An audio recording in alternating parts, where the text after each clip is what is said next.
I want to act a little slow. Okay, and we are live. Okay, good afternoon, beautiful people. This is your host, Matthew. We have Mark in San Antonio, and we have our wonderful guest today that I promised you guys that we was going to have. So as always, like, subscribe, comment, and tune in again on Wednesday. It'll be posted again on Spotify. So just real quick, I just want to give a brief rundown as far as who Yvonne is. And so I'm going to read her bio. Just bear with me. So she's an author and playwright born in San Antonio, Texas. She was raised in Southern California. She has studied philosophy, sociology, religion, and spiritual healing most of her life. If she's not meditating, she is writing. Yvonne's writing career started shortly after she became disabled and subsequently was physically unable to continue her business due to mobility issues. So since then, Yvonne has published a novel titled The Anubis Chronicles, the Council Book, several short stories, 4 plays, 2 which have been produced at Casa 0101 Theater in Boyle Heights, California. Her 2 other plays are scheduled to be on stage in Los Angeles in the spring of 2024. Not only has she been inspired to write about the adversity in her life and the lives of others, her goal is to unveil the resilience of her people, regardless of the circumstance of their existence. As a young girl living in a borough where tragedy through gang violence was a common occurrence, she found solace in reading and fantasies that took her away to a world of magic and wonder. One of her greatest joys is giving that world of magic to others through her imagination and storytelling. So I want to personally thank you for joining us. And I'm looking forward to hearing your story as well as for the viewers. So with no further ado, Yvonne, just walk us through how you got to where you are now. Hi, glad to be here. Wow, it's been a journey. Let me tell you, I never thought that I'd wind up writing. It's kind of like when you're supposed to do something in life, if you don't stop and do it yourself, the universe is going to do it for you, make you stop and do it. Now. Hi, glad to be here. Oh, are we okay? Yes, you're good. Oh, okay. And so, busy working, raising a family. I used to journal, but I didn't have time to write.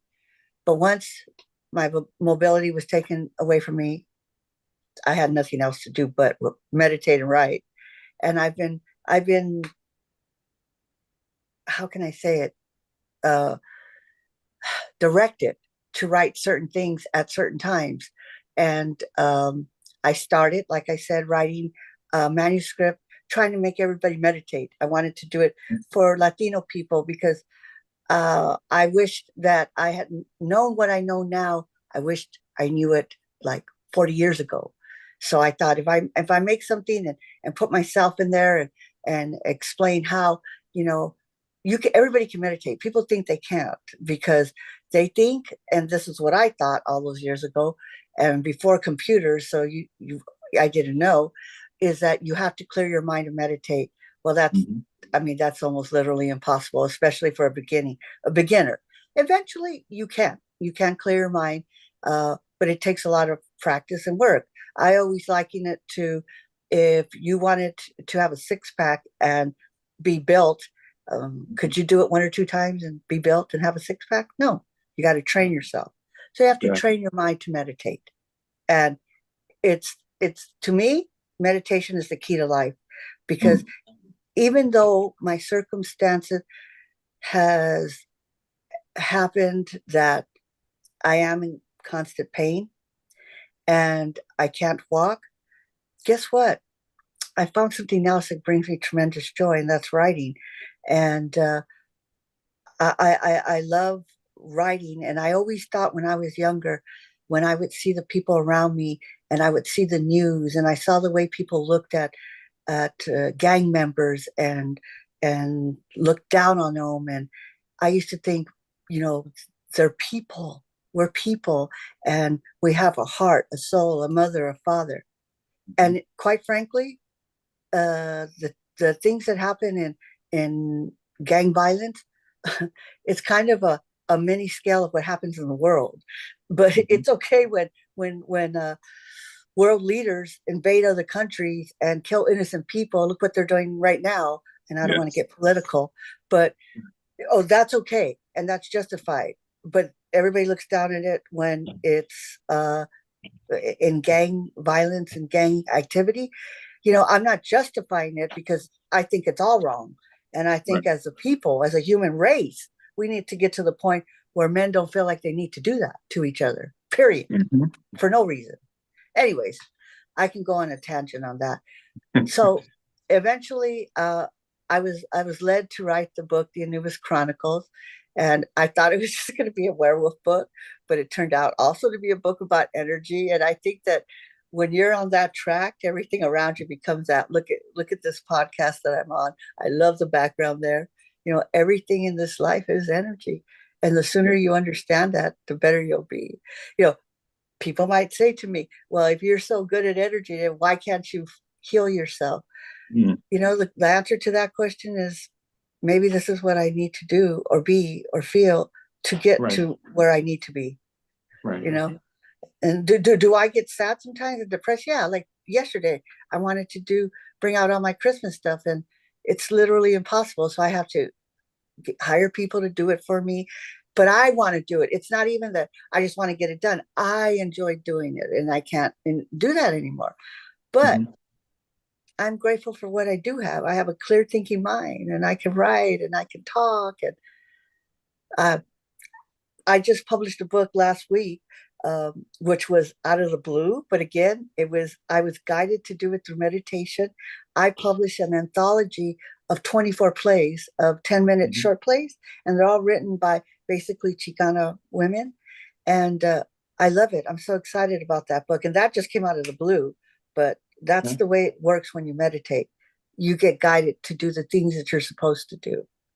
So, I mean, that's Now, I where we're at. believe that 100%. So I have a question because in your bio, and I didn't read it here, but you spoke a little bit about as far as when you were younger, you was diagnosed with scoliosis at 12.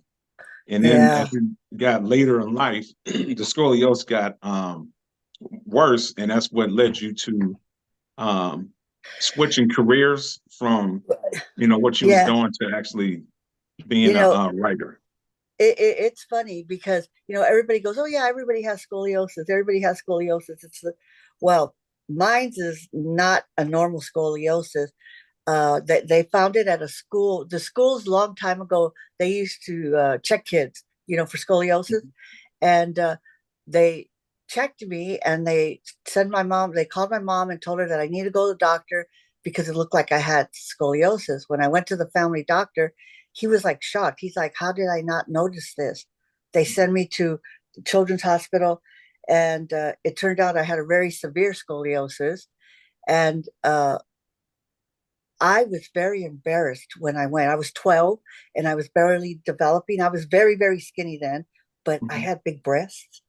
Yeah. They made me get naked, the Wow. doctors, and took pictures of me bending down this way, bending down that way. I was humiliated. Hmm. And I never wanted to go back there. So they told my parents that they were supposed to check me every 6 months. Well, I would go to the mailbox and every time I saw a letter from them, I would dispose of it. So Mm. for many years, I never got checked again until I was in my 20s, early 20s. And long story short, I went to a scoliosis clinic where that's all they did. And they told me that I had to have surgery and have a Mhm. Harrington rod put in my back because my scoliosis was a 56-degree angle. And Wow. most people who aren't medical don't understand. That's a Hmm. lot. If, Yeah. if you saw my x-ray, I look like a S. That's what I look like, a S. Mm. Long story short, that's another thing that, my guides, the angels, God, Mhm. the universe has always been with me. I Yeah. didn't think that I should do it. But, back then, like 40 years ago, you believe the doctors. And Hmm. especially in our culture, if the doctor said something needed to be It done, well, goes. Yeah. yeah, there it goes. So I agreed reluctantly to do it. And I thought, this isn't right. This isn't right. I Mhm. went to the hospital for pre-op, and I mean, I was in the hospital. They were going to do the surgery the next morning at 7. This other doctor came to talk to me. Turned out he was a psychiatrist, and we talked. And he asked me, "Why did you agree to this life-altering surgery?" I said, "Because that's what you guys said I should do, and I don't want to be in pain anymore. I'm only 23. I want to do a lot of stuff. I want to hike. I want to, and I can't. I'm limited to what I can do." He said, "Okay." The next morning, all the doctors came in, like 3, and they told me that they were canceling the surgery because Wow. my reasons for doing it and their reasons for doing it didn't coincide. That I was never going to be pain free. It would be just a different type of pain. And Mhm. if I went ahead with the surgery and did it, I would be really disappointed, and I could get very depressed, and it could turn out worse. But then they Wow. told me, they said, you have to really continue to come every year, because you could end up not being able to walk by the time you're 50, or you'll end up with respiratory problems, because when you're crooked, it goes like this and it crushes one of your lungs. Mm. So again, I said to myself, I dodged another bullet. Right. I'm not going to do this anymore. I never went back. Wow. So when I turned into my late 40s, early 50s, I did start having a lot of pain. There Mhm. were times where I couldn't walk, and I didn't know what to do, like at inopportune times. But I kept on doing it. I kept on doing it. And there was a short period of time, like 4 years, that I got onto pain medication. And the doctors, they'll give you pain medication before, Oh, all especially. day. Yeah. That's what they did. I was on 5 pain medications, to the point I gained weight. I wasn't Mm. moving. I wasn't thinking clearly. And one day I thought to myself, you know what, I'm dying. I'm dying because and the time I have left, I I'm drugged up. So I started meditating. That's actually when I really started meditating, because I couldn't do too much else. And I Right. figured out that you don't need to clear your mind. Eventually, you fall into the gap, you fall into the silence. And in that silence is where you touch God. In that Mhm. silence is where um, everything is available to you. Mhm. And I realized I had needed to stop the medication. And I'm a very strong person, which I didn't realize so very recently, that I'm stronger than most people. When I decided to stop those medications, I stopped them like that. My daughter's a nurse, right? I just didn't even tell anybody. I just stopped all the medication, and I started getting withdrawals, my legs and everything. And one day my daughter called me and she said, "What's wrong? You sound off." I said, "Well, I had real bad shakes last night." She goes, "You didn't stop your medication," because I had told her I'm going to stop my Mhm. medication. She goes, "You didn't stop your medication like just like that, like cold turkey, did you?" I go, "I did." She goes, "Mom, you can't do that." Whatever. I did it with essential oils. I mean, was it hard? Yes, but I did it. So now I take one medication, and I only take it when I absolutely have to. Like today, am I in pain? Yes, but not in pain where I can't function. So I don't take it, and I Right. meditate. So I Wow. I feel like I didn't heal myself, because you can't heal a bones that are crooked like that. Yes. But I'm not on those medications anymore. My mind's clear. And after that happened, that's when it started slowly. I started writing, and I started doing all these things. And Mhm. for somebody that's disabled to be able to put on 2 plays, and write 2 books, we can do whatever we want as long as we change the way we look at it.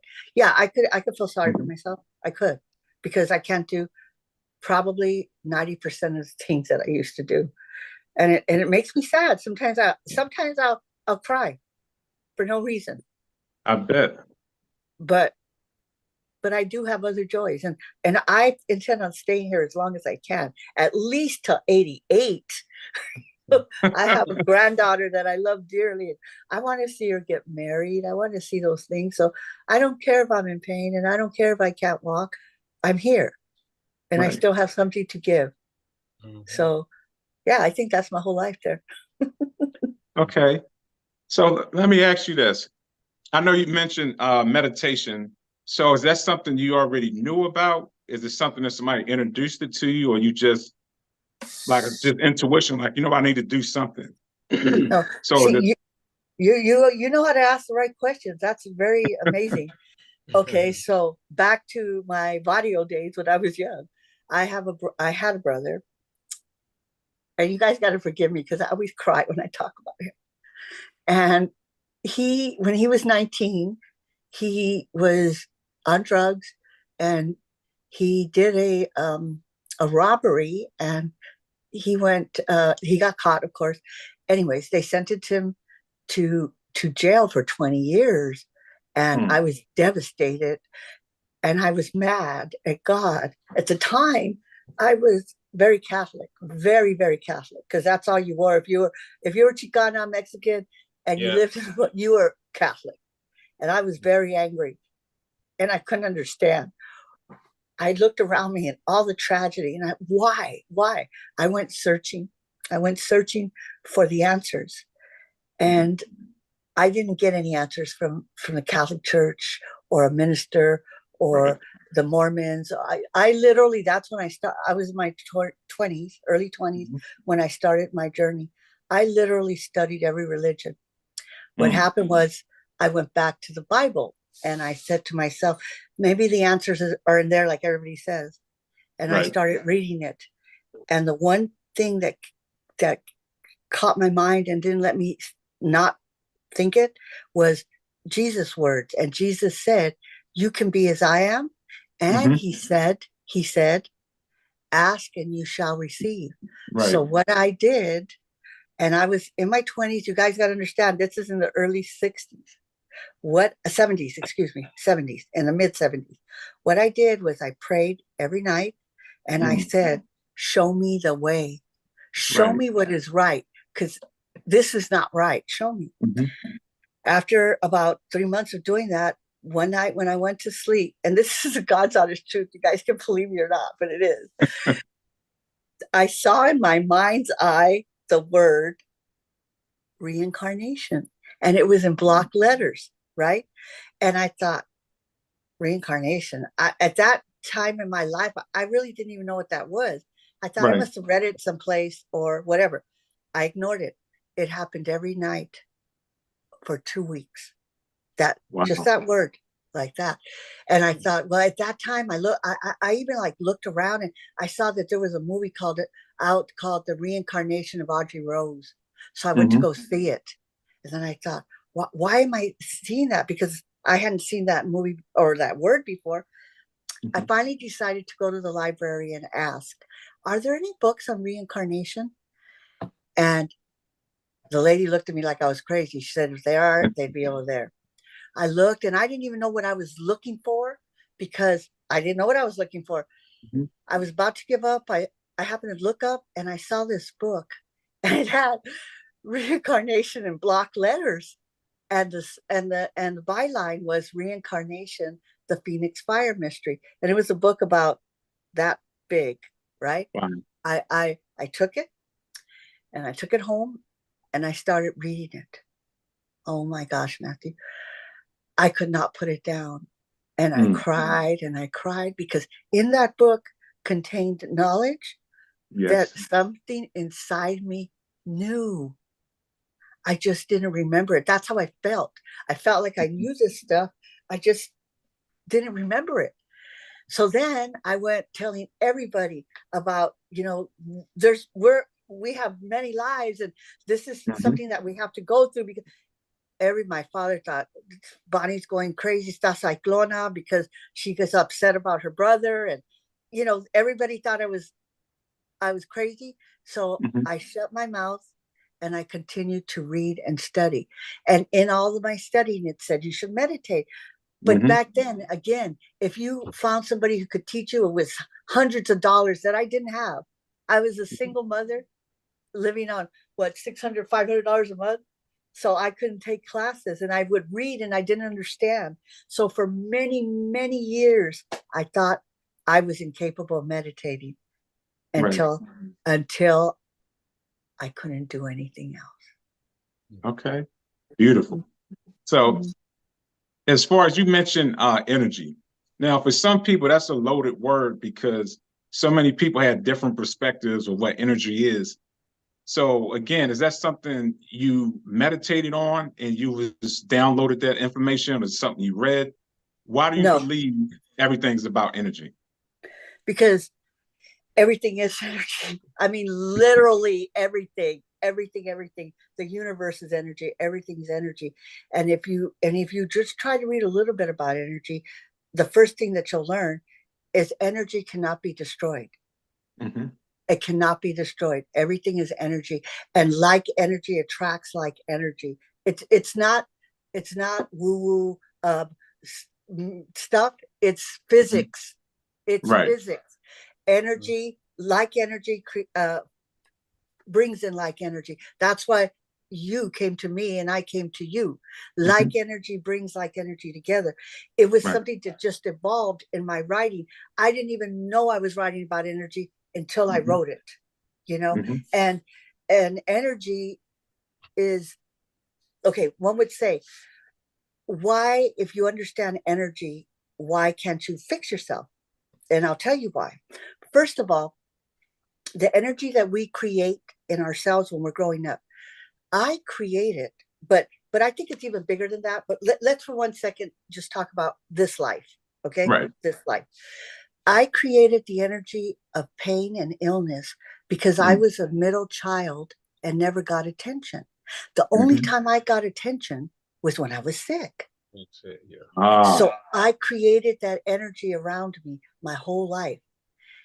Then, if you throw in the fact that I'm supposed to write what I'm writing, Hmm. so it's all something that was created in another realm of Hmm. energy in this life. So I Right. accept it and I take responsibility for it. And the universe does not the universe does not understand. If I sit here and okay, if I sit here and think, um, I don't want my husband cheating on me. I don't want my husband cheating on me. Oh, and I'm jealous and I'm thinking he's cheating on me. Hmm. Guess what? He's going He's to going cheat to on do me. it. You created it. You know why? Not because he was going to do it, because the You universe created doesn't understand. I don't want. it. What the Right. universe understands is the energy that you're thinking. You're putting out. That Exactly. so you got to be very mindful and very thoughtful of the things you think. And again, it's like meditating. We're human beings and we have so much things coming into our mind. We have to learn not to engage with it, and it's hard. It's It is. very hard. It's very, very hard to learn not to Hmm. engage with negative thoughts and bad thoughts. I have this saying that I learned from somebody else. Oh, you know what? I have a mentor. She's a word magic lady. I don't know if you Okay. guys have ever heard of her, Laurel Erica. it's No. a, it's a crazy way of how we met. Anyway, um, and you have to be very mindful what you say, because Hmm. all words carry an energy, Hmm. and you have to higher your energy, not lower it. And every single thing you do and think is makes your energy what it is. Exactly. You know, I love and it. well, it's so true. I used to be a cursor until I met Laurel Erica, and Yeah. that I only met her like 4 years ago. And I used to be. It was my form of rebellion. I used to think I could cuss if I want to. But Right. I'm so sorry. Let me turn that off. But what bad words do is they bring down your energy. And Hmm. I knew this on some level, but it never really clicked. Right. It's like, why would I do anything that would bring down my energy, even just a little bit? That's So it. I stopped cursing, and Hmm. uh, just a lot of things. I'm very careful of what I say and do, and Hmm. even like we're normal. When you get mad at someone, like you have to turn around and think. You cannot let other people's actions change your energy. You know, Exactly. and my nieces and some of my younger nieces, and even sometimes my daughter and my kids, they get mad and they say, you let people do things to you, and you let them get away with it, and you don't hold them responsible. Well, I'm not their person. I'm Right. my person. If I want to react in a negative way, that only affects my energy, not their Mhm. energy, Yeah. and I'm saying it like it's so easy. It is and it isn't. That's the only way I can put it. It is and it isn't. But you know what? It's not that it sounds easy to you because I'm the same way. I had the same mindset. It's like life is so easy in a sense that if you over understand how it operates, you can navigate through it. Like I'm big on vibration and frequency. And Oh the yeah, same thing that you was talking about with the words is every word we speak carries a vibration that affects the absolutely, energy and the frequency that we on. And yesterday I absolutely. was at a party and we got on a topic of dating and stuff like that. And this one female was saying like all she do is find the worst type of men, and she can't get why she's attracting these certain type of men. I didn't say it, but I wanted to say it. I want to say so. It's you. You're attracting who you are. I'm a firm believer in you attract who you are Well, and she or should what you not be are. saying those words. Her saying Exactly. those words brings that to her. Do Sure. you know Hmm. what I mean?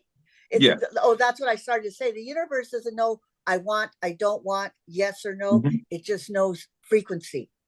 And if Exactly. that's the thought you're putting out, it's going to come back to you. It is Hmm. Yep. 100%. So she needs to change herself and her thinking, and Hmm. then that won't happen. Right. Yeah. Yeah. And Okay. it's So that very hard. leads. People get mad. People get very mad, you know, Oh yeah. when you tell them you're creating this situation. Yeah, that some people cannot handle because they don't want it to be them. Oh You know, no. most of us want to put the blame on somebody else. We don't Well, want to that's be the the cause devil. of it. That's the Yeah, devil. That's the yeah. devil, baby. That ain't the Everybody says devil, the it's you. devil. Yeah. No, it ain't the devil, it's you. Yep, exactly. So I want to chime in and I'm going to ask this question because I'm still new and I'm just now getting on the path with the meditation and all of that. So I'm going to ask you a question and any viewers that might feel the same way when y'all speak on meditation. Now, I know our older brother Jay meditated a lot and he always did it when he was in the sauna. And he'd sit down and he'd sit in his corner and pick his spot.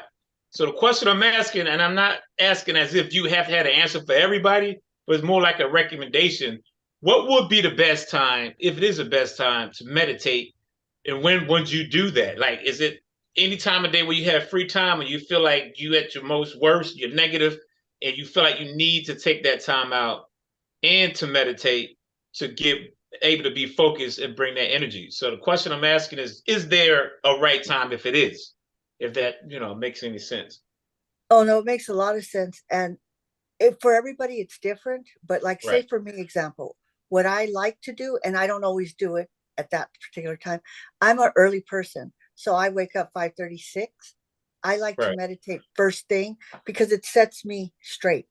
Hmm. And Right. if you wake up and in my meditation practice, I pray and I meditate. When I say pray, and mind you, we'll get back to that word. That's a bad word, but okay. When I contemplate and meditate, I absolutely every day say the things that I am grateful for. Because if you focus right away in the morning, all the things that you're grateful for, you realize that everything is perfect Hmm. Right. right now. So I like to do it in the morning, but a lot of times I don't, and I feel off when I don't, and I'll do it in the afternoon or the evening. But to answer your question, everybody has to find their niche of how to do it. The whole Mhm. thing is this, and this is in my first manuscript that I didn't publish. The first thing that I was trying to emphasize, you have to meditate every single day, even Yeah. if it's 10 minutes, even if it's 5 minutes. Meditate every day. Eventually, you will know that you need that to center Hmm. yourself. If you center yourself and your energy, the day can go beautifully. And Right. sometimes it won't, but at least you did it so you can catch yourself. You know, Mhm. you could catch yourself. I Right. would just start. And whenever you think you can, you have a free moment Right. um, for yourself. And meditation's the greatest gift you could give yourself. I Hmm. write that in my book. The greatest gift of self love is to make a daily a habit of daily meditating. That's the biggest gift you can give yourself. Look at, I got off of 5 drugs, Yeah. you know, Yeah. because Right there. Yeah. yeah. So if I could do, I think my whole purpose is really to help people understand that they should meditate every day. In the book that I didn't publish, and I don't know, you know why I didn't publish it? Because I was so on a roll that I was saying, I'm self-healing myself. I got off all my medications, I can function. And then I had a relapse when I got COVID. I was very disillusioned. I thought, how can I put out this book of self-healing when I can hardly walk? So Right. I stopped doing it. But in that book, I I put together a meditation that I called the 369 meditation. And Mhm. you meditate for 3 minutes, a guided meditation. Because a lot of people, especially when they start meditating, they don't know what to do. So if you have a 3-minute guided meditation, it calms them down. And then a 3-minute mantra. But somebody pointed out to me, a lot of people don't know what mantras are. So I would say an affirmation and then 3 minutes of silence. If you did 9 minutes of meditation like that, or you could just do the first 3 and then later do the first 3 and the second 3, and you do 6, and then after that do 9. If you can do that, if you can do 9 minutes of meditation, I guarantee you're going to start doing more, and you're going to make it longer. You're going to make it longer. Yeah. Okay. Mhm. I like All right. So Yvonne, as far as essential oils, you mentioned that also in your bio. Now I use essential oils. I'm a massage therapist, so I used to do it. Some clients wanted the essential oils included with the oil for their massage. Now I normally actually not burn it, but I put it in the what Diffuser. is it called? A Yes, diffuser. the diffuser. So now I know that essential oils have a healing property to it. So if you could talk Absolutely. about essential oils and how that helps you as well. Okay, well, let me just say one thing. And for all the Christians out there, and I'm Mm, not whatever. Read the Bible. What did it say? What are the three gifts? Frankincense and myrrh. yes. Now, why is that? Because guess what? Frankincense is a master healer. Hmm. I take 2-3 drops of frankincense every day in my life. My ritual is I put frankincense here and here. I take 2 or 3 drops of frankincense. That's my ritual before I meditate. Yes. So yes, frankincense is a master healer. It heals many things. Hmm. All of them do. There's blends Oregano that you oil can. is good. Oh, oregano is an antiviral. Hmm. See, this is what I'm saying. We've moved away from what we innately know, and this earth was made for us, and Exactly. everything we need is in the earth. Yeah. It's Hmm. very hard for people to believe. Don't even get me going with COVID. But so let me tell you something. The reason that you cannot take medication for a virus is because medication is not a natural substance. Hmm. A virus gets a cell that nothing can penetrate because it will not allow an unnatural substance to enter it. Oils are distilled from plants, Right. so they're a natural substance. Hmm. So oils can penetrate a virus. Hmm. A lot of people don't realize that. Yeah. So yes, oregano's antiviral. Oh God, there's a whole bunch of them. The reason I can't name them all is because I just do a blend Hmm. from the oils that I use. They have a blend Yeah. that's a antiviral blend, and Right. I use that all the time. Yeah. Before COVID, I hadn't got sick for, I don't know, I'd say like 5 years, because Hmm. every time I was around someone who had a virus, or I thought I was feeling a little sick, I take the oils and I wouldn't Hmm. get sick. Yeah. So I Yeah. know peppermint is good for headaches. I would take it and put it on my temple and Mm-hmm. massage my temple, and the headache will go away. And if you have a real bad headache, do the peppermint and the frankincense. Okay. Yeah, And I used to burn the frankincense. Not burn it, but put it in the diffuser yeah, during COVID. Yeah. Yeah. yeah, oh yeah. I was so disappointed that I really thought I was going to get COVID. At that moment in time, I had built myself up where I was walking. Well, when I say walking, guys, I mean with my walker. But I was walking with my walker, like almost 4 or 5 thousand steps, and I Wow. thought, and I was losing weight. I had lost a lot, like 90 pounds. Mhm. Then I got COVID, and I was so upset and mad again. But then I did get really sick, but I didn't go to the hospital, and it's taken me since then till now, and I'm not able to walk a lot anymore. But somebody told me you shouldn't look at it that way. Change the way you look at it. Maybe because you were on that path, maybe because you do Right. take the oils, it didn't kill you. Exactly. True. Good Yeah, and I advice. thought, well, that's true. I had all the bad things that they were. I was Latina. I was fat. I have respiratory issues. I had all the Mhm. things that could have killed me, but Yeah. it didn't. So yeah, I guess gotta look at it that way. And I'm trying to build myself back up, but it's hard. Now, do you find it a challenge? I know you mentioned this a little bit earlier before, but do you find it a challenge as far as you putting out this information and someone looking and saying, well, you're not truly healed. You're not at a point to where is, why should I listen to you if you're not at that point? If whatever you're doing is not working for you. Oh, How do I'm you sure navigate through that? people don't usually say it to my face. Well, I'll tell Right. you what. At the beginning, before COVID, and I got off my pills and I started doing essential oils, and so many people bought the oils because they said, "What the heck are you doing? That Right. you're looking different. You're off your medication." And I explained to them it was meditation and oils. But now, this is what I say to people because I believe it. I Mhm. believe it.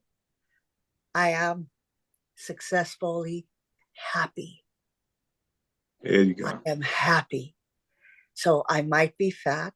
I might be in pain every day, but I am enjoying life and I love it. So I don't know what else to say. There's Hey, that's enough said. That's the key right there. You're happy. yeah, And that's I'm part of happy. life, right? Yeah, and I take joy and the smallest things.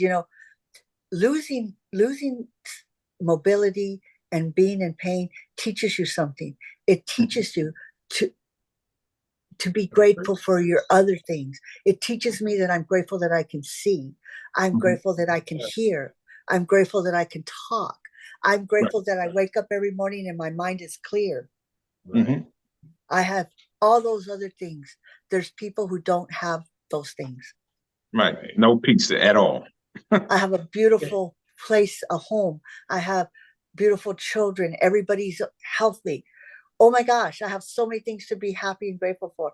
So can a lot of people say that? And I want people to say that. Right. It's funny. I have people in my life that are depressed and everything.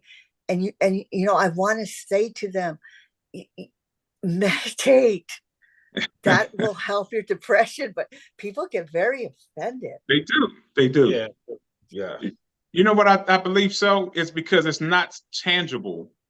It's a personal experience. So to hear someone else, well, say just meditate, is not something that they can tangibly say, okay, I see the result of it. Only you know the result of it. Well, So I think that's, in my opinion, why it's so challenging for people to really grasp it and receive it, is because it's just something they can't physically touch. It's something they just have to go through themselves and experience. I'm a big advocate of meditation too. I love it. When well, I was in Virginia, I'm sorry. I just want to say one thing. You know, what people don't want to hear is that they have to take responsibility for their life. Yeah. Okay, and I'm sorry I interrupted. Go ahead. Finish. When I was in Virginia before I moved to Georgia, my place to meditate was in a bathtub. Yeah. So I was in school for massage therapy, and I would get in the bathtub when I would come home from school, and I would get my candles, and I would just go into deep meditation. And before I took the NBLEX, which is the major test to be a certified massage therapist, I went into meditation and I had a vision of me going to the test site, taking a test. And I've seen it like if I'm looking at you right now. I saw the shirt that I was wearing. I came out and the lady looked at me and said, "This is your test score. Congratulations." And I was like, yes. And a friend of mine from class, we took it together and she passed it as well. And I kid you not, the next day when I went and took the test, exactly how I saw it in my vision when I was meditating, exactly how it played out. So, and that's what I'm saying. Like you can tell somebody that, but if they're not experiencing it, it's kind of hard to get them to like really like. I'm telling you, meditation. You'll receive so much through meditation. The answers that you need, you can get it through meditation. Yes. Yes. And you know what's real quick, I don't know, and I bet you're going to agree with me. The thing with finding your answers through meditation is sometimes you have to have a pen and paper close by, because Yes, sometimes if you comes to you meditation, you write have it to down. immediately write it down or it Mhm. disappears back into the ether. Yeah, It's very weird, it but is. that happens very often to me. And the most, like I said, writing the fantasy novel, that came to me Mhm. in meditation. Writing the one I just did, the anthology, came to me Mhm. in meditation, and I had to Yeah, write it down real quick. And then later on, I go, really? Yes, I'm going to do that.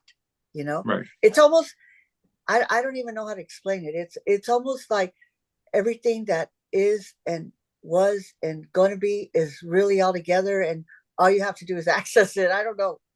Yeah, it's there. Everything is there for us. What we Yes. need, we just like you said, we got to tap in. You And know. a lot of people, what's one of the biggest things people tell me when I start talking about energy and creating your own reality? They'll Hmm. say to me, "Oh, really? So Yeah. children that are molested, they Right. created that reality?" That's one of the biggest things. And Yeah. see, then we get into something, when I told you I could talk about that later, we get Hmm. into something more deeper. And Yeah. this really, really pisses off people. Uh-huh. Okay. Because the answer to that question is yes. Yes. And I'll Yep. tell you why. I'll tell you why. Not in this realm.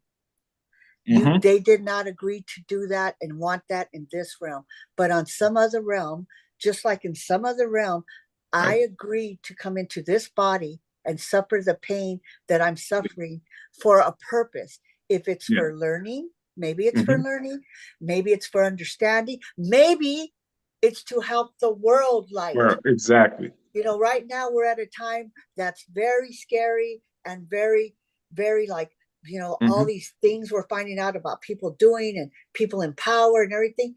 Yeah. So the only thing we can do is raise our own energy. Hmm. It's the metaphor. If you go into a black room that's dark, dark, dark, and you can't Right. see anything, if you light one candle, you'll see it.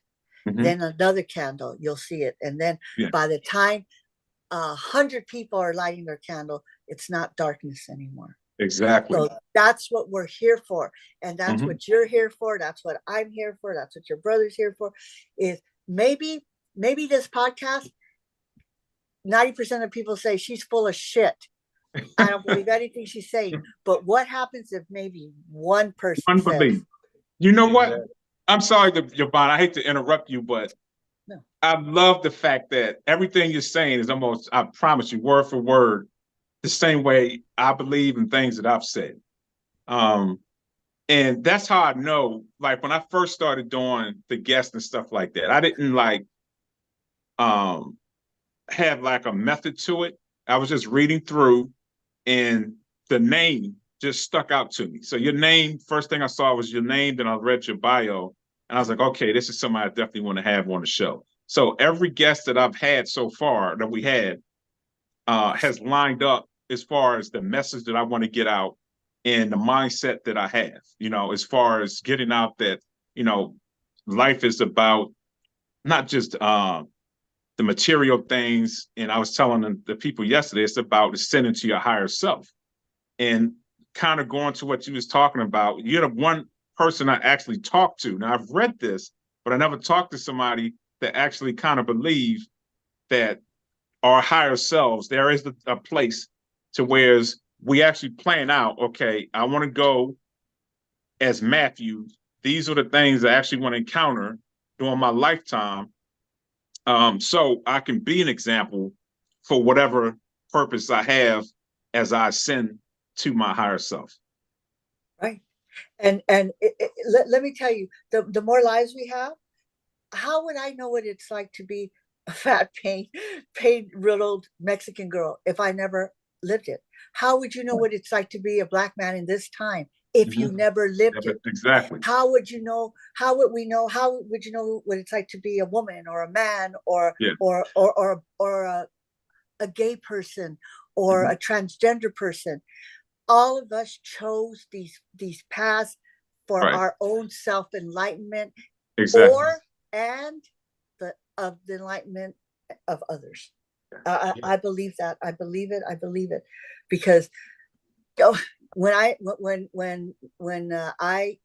started where I couldn't walk, I had a really successful business. I had to give it up. I literally had to just give it away because I couldn't do it. And I thought, I would like to write a book or something, but I had a lot of self-doubt because I want you to know that I didn't even graduate from high school. I am self-taught. If you see my house, I have hundreds of books and I've read all of them because I self-taught myself. And I probably can talk to any professor of theology and they're never going to confuse me because I know what I know. And I think that sometimes people, they think that they can't do something, but if you let go of that I can't and just that I want and I will, so that's what I did. And lo and behold, I got this email, and to this day we both can't figure out how I got it. It was an email and it said, join the class on word magic. Find out the hidden secret hidden messages that are in our language. And I was so I never paid for classes. I don't know, I just don't, especially online classes. I felt compelled to do it. And that's why I met Laurel Erica. And she explains, who created the English language with the Gregorian priests. Yes. And that they wrote the Bible. So our language, and I won't give it justice the way she does, but our language is like a download and it stops us from accessing our true self. And okay, when I said earlier, let's talk about the word pray. Okay, how do you spell pray? Like, let's pray in church. P-R-A-Y. How do you say, I'm going to pray on you? That's P-R-E-Y. But the word exactly carries the same vibration. Exactly. Just like morning. I don't say good morning, I say good rising. Neither do I. Yeah.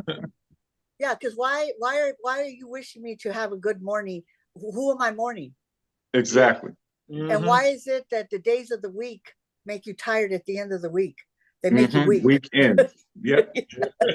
The English language is a word of spells. It's a language of spells. It really is. And that's what a lot of people don't like to hear that either.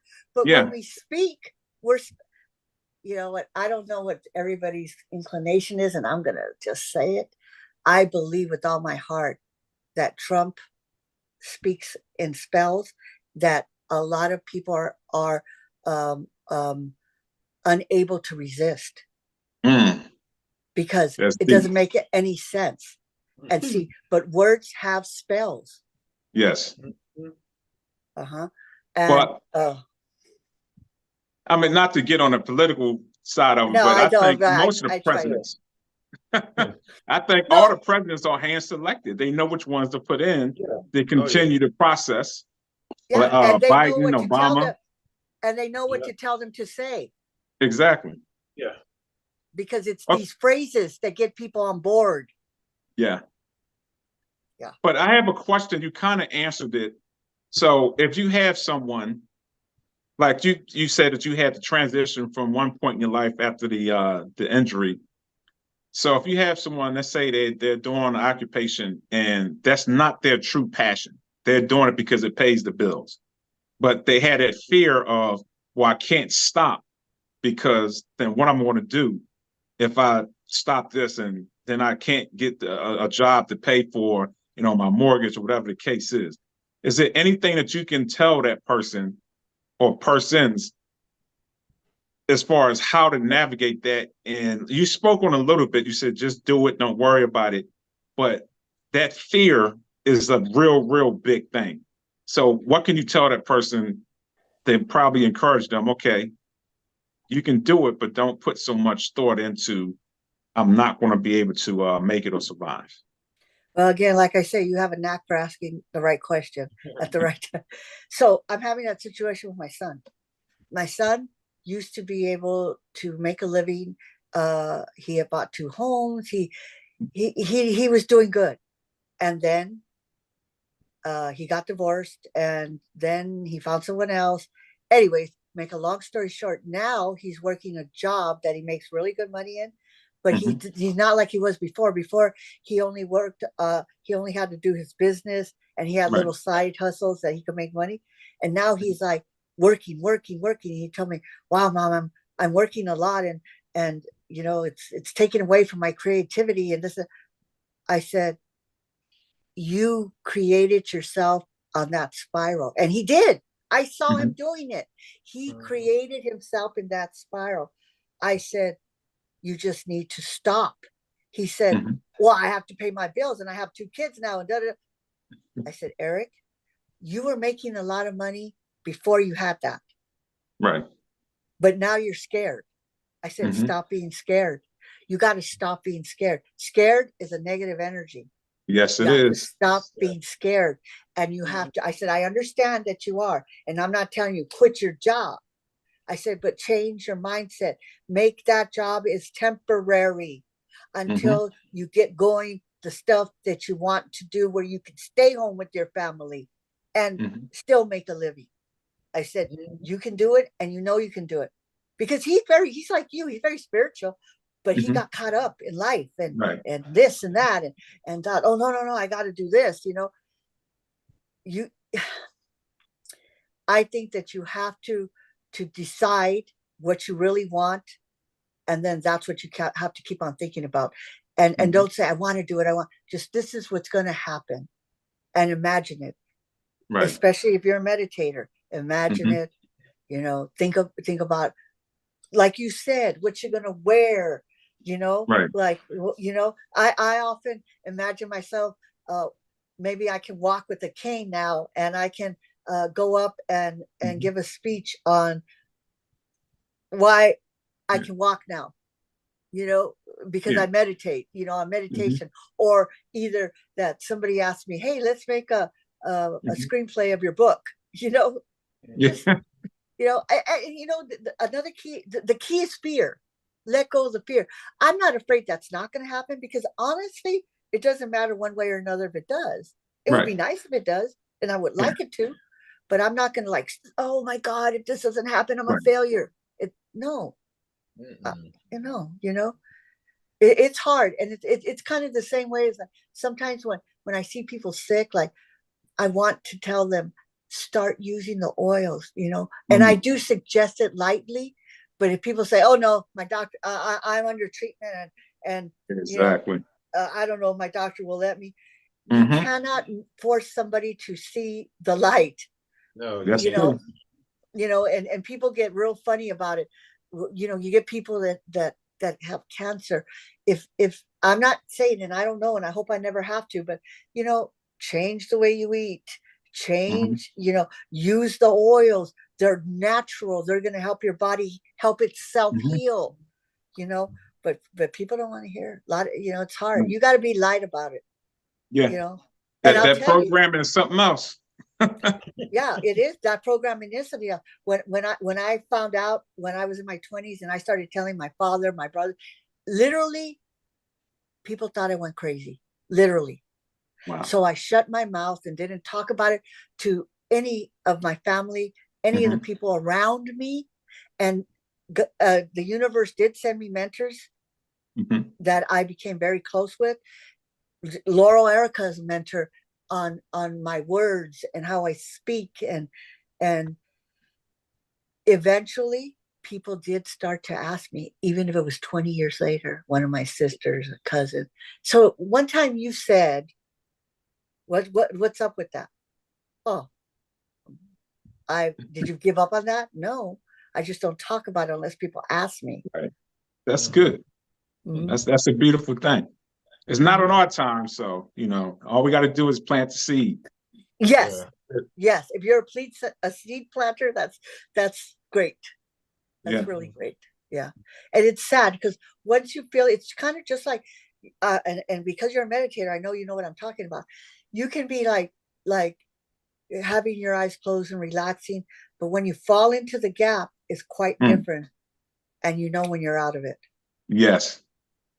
So that leads to this next almost final question. Now, do you believe in astral travel, and have you actually astral traveled before? I believe it. Yes. And I have not. I have not. I don't think, but it's kind of like lucid dreaming. Sometimes I have a lot of lucid dreams that when I wake up, I can't remember. I feel like, did that really happen? It feels like it really happened, but no, I was asleep. Yeah. I do believe that you could, because why not? It's an energy thing. Mm-hmm. Yeah, I have a couple of times, and our sister, she's a frequent astral traveler. And did you intend to do it, or did it just happen? The first time it just happened, but I've been doing some reading, and I've been practicing as far as, it's supposed to be a technique as far as how to do it. So I've been actually practicing it. And one time, I think I'm still conscious of it, and you got to be like totally just relaxed and not put so much thought into it, that I could actually feel like my body's, because it says when you get to a point to where your body is so relaxed, it starts to it feel like it's tingling and it's warm. So that's basically your spirit or energy is leaving and it's going to the ether side. Where did you go? Maybe because I haven't had the energy and time, because I'm doing all the writing and the books and everything. Yeah. But I do want to explore that. I actually really want to explore that. Yeah. So, I mean, it's a lot of times I either go to a parallel universe to where it's me and people that, I'm involved with, whether it's a family member, friends, or what have you. And it's like, I wake up and I felt as though it actually happened. And I could feel like I was actually there. Like I could feel it. Like if I got hit or if I tasted something, I could really feel it. It's a beautiful experience. This may sound crazy, but it got to a point to where I wanted to be asleep more than awake, because in the astral realm, there's really no, for me anyway, I can't speak for anybody else. It's so much peace that I experience. It was like getting addictive. It was like, man, I got to experience this. I would go to bed early just so I can be in that dream state and astral travel. I think that's wonderful. I think that's great. Did you ever read the book Interview with the Devil? No. Read that book. Okay. It's a guy, I hope, I'm not even going to say it, but I forget things now a little bit more than I used to. I've read so many hundreds, probably thousands of books that I can't keep them all straight. Right. Is it Napoleon Hill? It's Napoleon Hill who wrote that. Anyways, it's not what you think.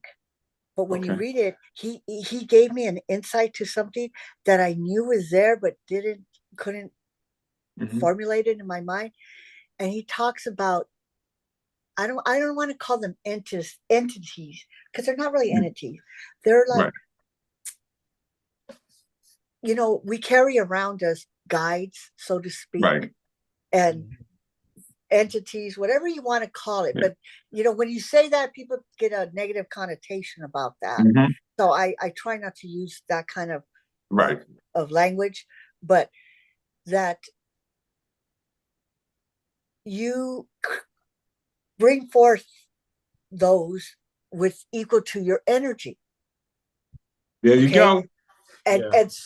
and so he talks about, and it's so weird because before I read this book, when I do my meditation and prayer, I have like, I wouldn't call it a group, but like Mhm. of like, my spirit guides, my Yes. ancestors, my master teachers, Uh-huh.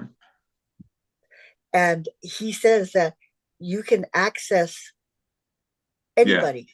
anybody to be your counsel, in your Hmm. counsel. And that's, I believe that when you travel, astral travel, what you just said, Yeah.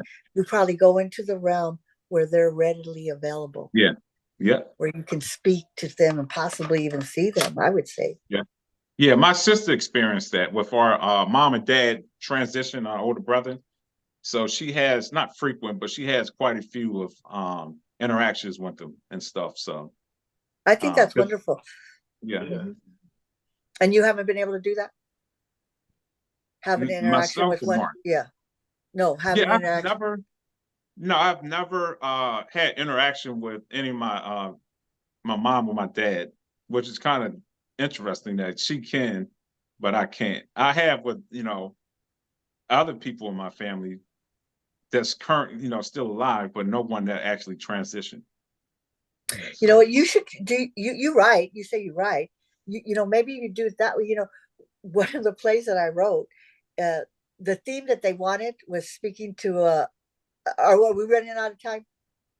Yes, but Okay, I never mind. mean, we can talk all day as this Yeah, we conversation is could. excellent. We could. But I'll just quickly sum it up. The theme was talking to a person deceased.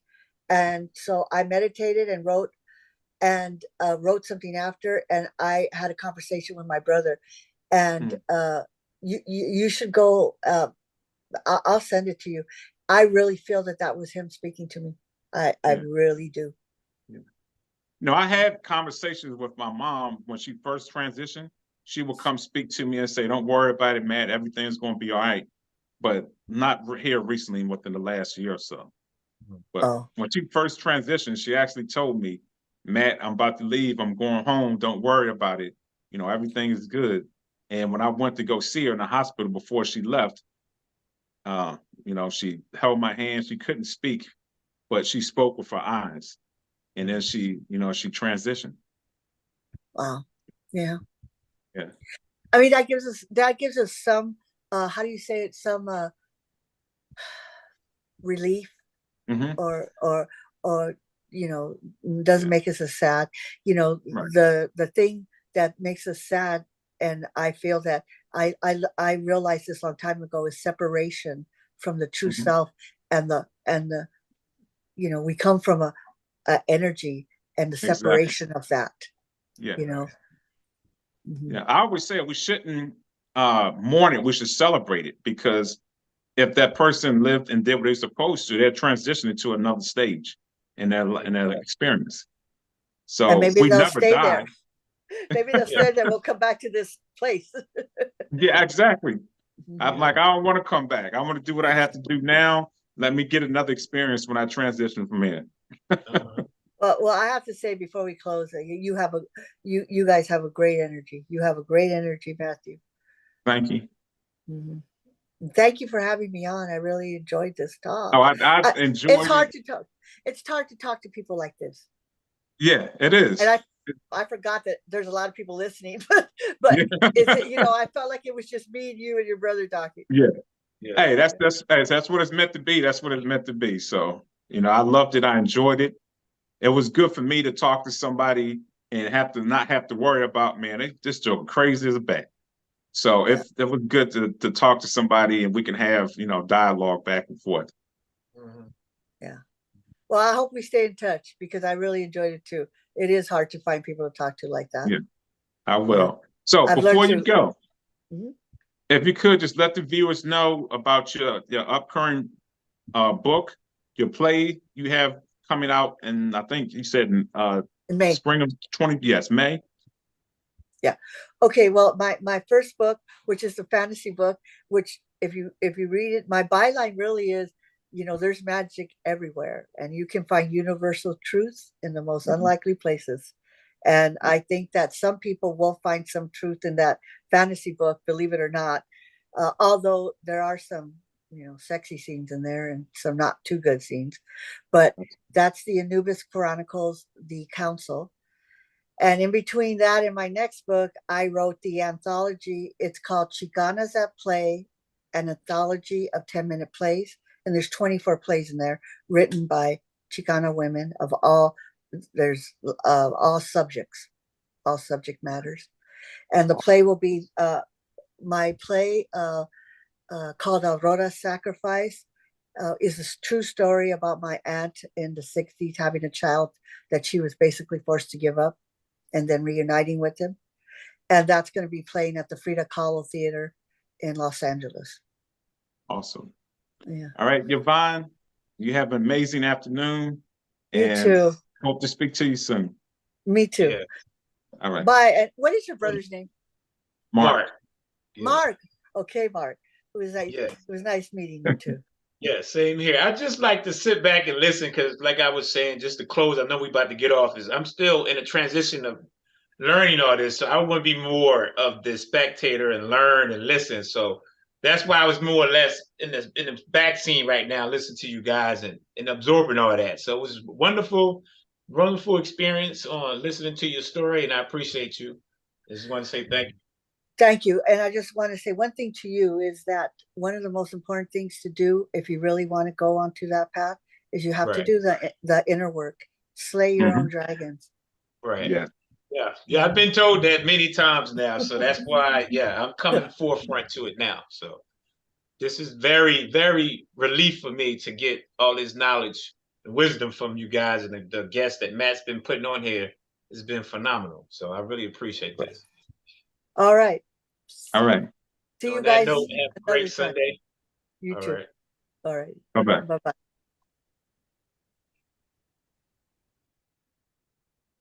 All right. All right. All right. So hopefully everyone enjoyed it. Again, Wednesday, it will be posted on Spotify. And it'll be again posted on YouTube. So you got anything for the good people? No, just like I just stated a minute ago, I just been loving the guests you've been putting on here and just taking it all in. Like you said earlier, when you said it's falling in place. The format, the guests you having is just falling in line. So I just love it. And everybody that's been putting on here has been enlightening me a lot and opening my eyes, as well as you, of course. So just keep doing it. I love this podcast. I love doing it. And just everybody that's out there that's viewing, if you have any questions, y'all should really chime in and just like, subscribe, and share, because these podcasts we've been doing, the last 5, 6 of them, I love them. Yeah. So just everybody, STS, that's my motto, is stay focused, trust the process, and stay consistent. But everybody enjoy your Sunday.